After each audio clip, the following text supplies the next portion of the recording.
Well, I'm going to start things off just by telling you about my own experience with a charismatic leader, my father. And it started innocently enough, fun, exciting even. He came running into the room, waving this letter wildly, yelling, "It's possible! It's possible!" like some kid who just learned about time travel. And, you know, you have to understand, like, I play into it all the time. So, of course, I said, "What's possible?" And he said, "You can play with me on my senior softball team." I'm like, and I really thought he was losing it. He's 72 years old, okay, so it could happen. I don't know. And I said, you know, "Dad, I'm getting older, but I'm pretty sure I don't qualify to be on your senior softball team." And he said, "No, you don't understand. Yeah, if you're a man, you have to be 70 or over. But they just brought down the limit for women to encourage more participation from the female gender. So it's now down to 40, so you can play."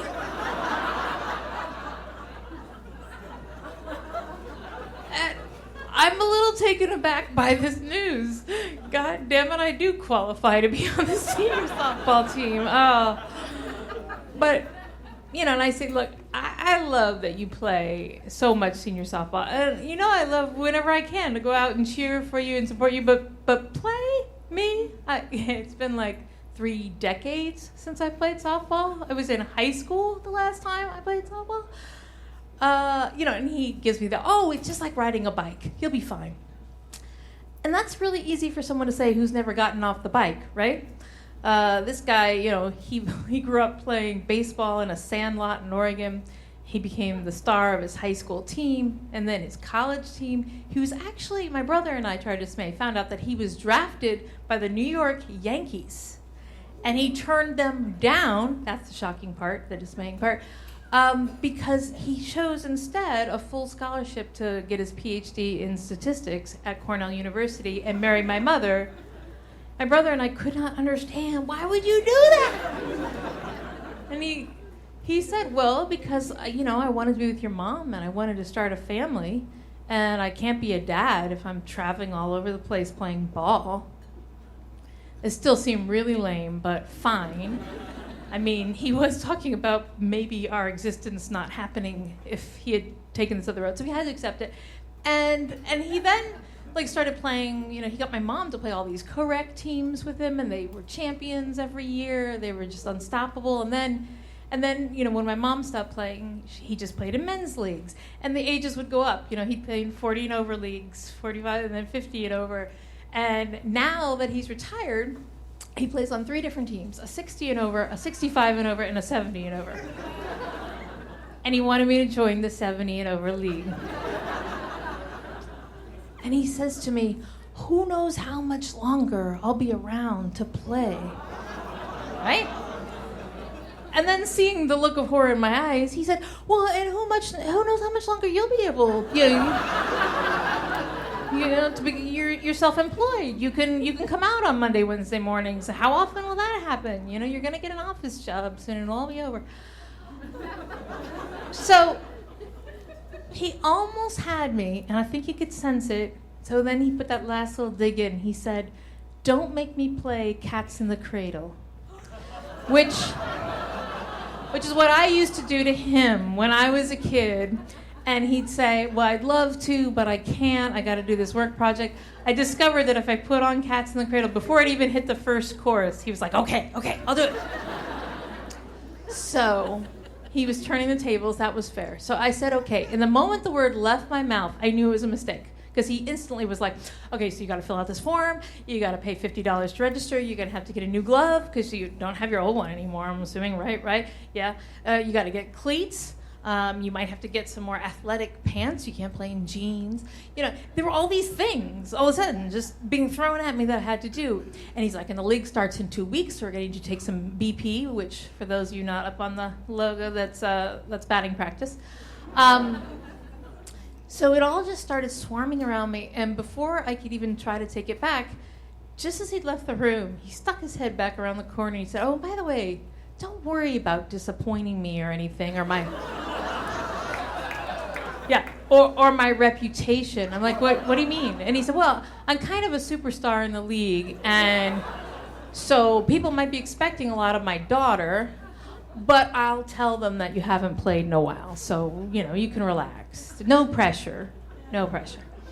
So we do take BP, and the last time I played in high school, you practice every single day for like 3 months, okay, before you even play a game. And this was, I had 2 weeks. And so a few days after I'd made the stupid decision of saying, yes, we go, and we're out on this little ball field, and he starts lobbing them in there. And I'm thinking, how hard can it be? He's probably right. But no, he's wrong. It's very hard. It's all about timing, and I have none of it left. And, there's an arc and everything. You have to just sort of wait there and then explode at the right moment. It's like waiting to go fast. And but by the end, after he's throwing me like 1,000 balls, I finally am getting it so I can actually hit it out of the infield. And then when we go, I take off the batting gloves that I was wearing, and I discover I have these blisters, these red hot blisters all over both of my hands from the bat. And I decide not to show him. I don't want to worry him. And so then 2 days later, we go again for batting practice. And this time it's much easier, and I'm doing well. But by the end, there's actually blood staining the batting gloves. So my dad even, who's not very observant, but even he notices that I'm bleeding from my hands. And it's not like a Christ thing. And so he's very worried, and he tells me, well, we're not going to have any more batting practice. We're going to have to give, this last week and a half for your hands to heal. And we're just going to have to hope that you've gotten enough. You'll be fine. So show up. First day of the game, and the coach, Eddie, comes up to me, and he knows who I am because I'm one of 2 women on the team. And Nancy, the other woman, by the way, who is 85, 90, somewhere in there, she does not actually play in the field. She just comes to bat. And she would be last in the order except for me. I'm actually after her at number 16. That's how many people we have. So that's a lot of innings before it comes around to your turn. So you got to make the most of your turn when it comes around. But Eddie proudly hands me the shirt and a cap to go change into. And, the team names are based on animal names. So there's the tigers, the lions, the bobcats. Those would have been fine. But what I find when I get into the bathroom, our team name, Cougars. And, perhaps even better, a super senior baseball cap. So, for those of you under 40, let me just explain that the last thing that a post-40-year-old woman wants is a super senior cap with a Cougars shirt on. This is not going to end well. And when I go out there, and I get out to the field, Eddie, my coach, explains to me that since he's never seen what I can do, but he's been told by my father that ages ago I used to play first base, that he's going to rotate me in and out with his first baseman. And his first baseman will play, Bob, is going to play the first inning, and I will do the even innings.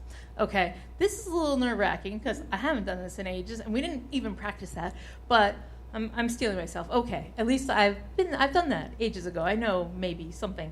So and I'm happy to just root for people when the first inning comes along. And it's actually comforting. I don't have to play the whole time. Just half a game. How bad can that be? And I'm rooting for people, and I'm getting people's stories, and you would not believe the stories these guys have. This one guy is wearing a fishing hat instead of and I'm envious because it doesn't say super senior on it, and I'm wondering how he got away with that, and so I ask him about it, and he tells me that, he had 2 strokes in his 50s, and that his doctor told him that he had to do something more active, not just fishing. And so he decided if he was going to play softball, then he was going to do it his way, with his fishing cap. And he also points out that he's the fastest person in the whole league. And did I want him to pinch run for him? And this is kind of insulting, right? Because he's over 70 and but then he's telling me about how he's so fast that sometimes when someone just hits, he pinch runs for Nancy, even when someone just hits a little grounder, he can leg it out and turn it into a single. And I'm kind of hungry for that. So I say, okay. So now I'm sitting out every other inning. I'm not having to actually run. You just hit the ball and get out of the way. That's the job. And I'm thinking, this could be okay.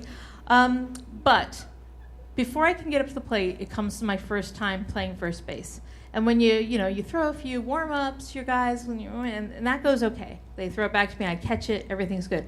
But the first guy who gets up hits this solid ball to the third baseman, a grounder, and he throws it kind of wild. And I jump, I make the catch, but when I come down, my little plastic rubbery cleat on this kind of plastic surface of the first base, which I do not remember at all, I remember them being cloth, it comes down and my foot slips, and I fell right on my butt, and I dropped the ball. And so the guy's safe, and he feels so bad for me, he helps me up. So I've got like a 70-something-year-old guy helping me up off my ass. And now I'm thinking, okay, this is just going to be humiliating. This is going to be like painful. I could get hurt. And then after that inning, when I come in, Coach Eddie pulls me over and he's like, yeah, I made a little change. You're not going to be playing first base anymore. You're going to be subbing for Dave, switching out with him in right center. Now, they have 5 outfielders, folks. And the idea with right center is that hopefully if a ball is hit that way, either right field or center field can get it. That's the dream of a coach, I'm sure. And Dave, who I'm switching with, has to be at least 100 years old. He's definitely the oldest one on the team. And he tells me that, his doctor forbid him from playing ball anymore, but by God, he wasn't going to live if he couldn't play ball. And he didn't care if it killed him.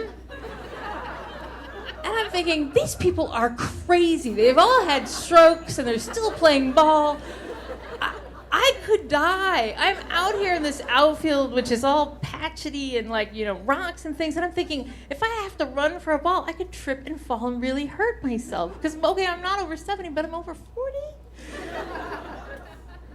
And I have to say, though, the beautiful thing is, even though these masher guys get up, who I'm thinking, there's no way this guy is over 70. I mean, big, tough-looking guys. And they're, looking at right. One guy points at me when he gets up.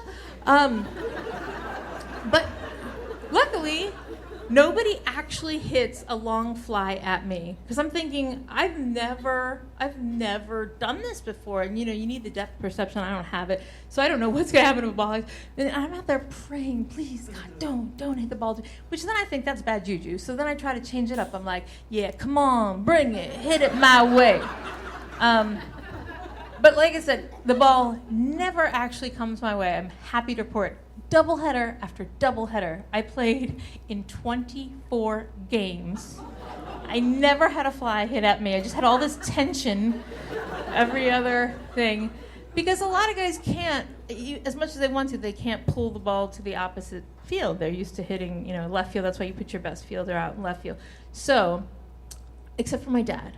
My dad can hit it anywhere he wants. He is a badass. And if they make a mistake of coming in too close, he just blows it over their head. And he's hitting at least 1 home run every game. And it is amazing. And he's humble, and he always knows what's going on in the game. And he's helpful to everybody. He never snaps at somebody when they let the ball go through their legs. He's not that guy. And it is so great to see my dad in action that I think even if I can't do it, it's so nice to know that I'm related to that I come from that. Maybe when I'm over 70, I'll be able to achieve that. I don't know. But for now, I've got this lovely hat as a keepsake. I've got the fact that I did not injure myself or get killed. And I have the decision to make whether I'm going to play again next year. Thanks.